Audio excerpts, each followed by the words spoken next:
Tonight, the General Assembly is facing criticism for delaying its return to the State House until after the general election.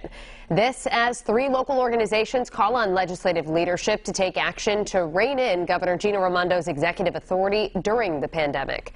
12 News reporter Kim Kalunian spoke with the leader of a government watchdog group about the issues on Smith Hill and joins us now from the State House.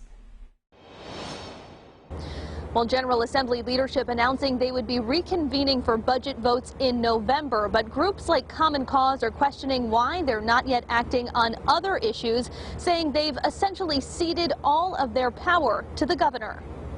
You know, that's a shame. They should not be proud that they made that decision. Common Cause Executive Director John Marion with harsh criticism of top General Assembly Democrats after their announcement Friday that they'll wait until after the November election to reconvene, and then only to discuss the budget.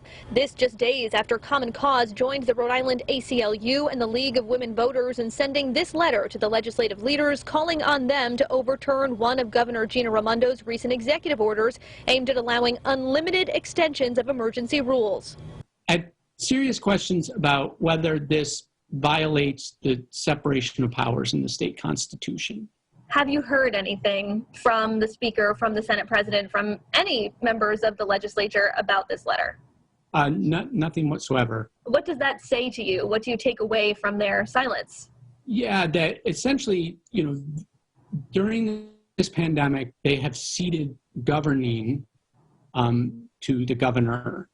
And really, that's, to me, a dereliction of their constitutional role. Raimondo's press secretary issuing a statement to 12 News, reading in part, "This executive order, which is limited in scope, affords our agencies the opportunities to address this crisis as it continues to evolve without delay or interruption."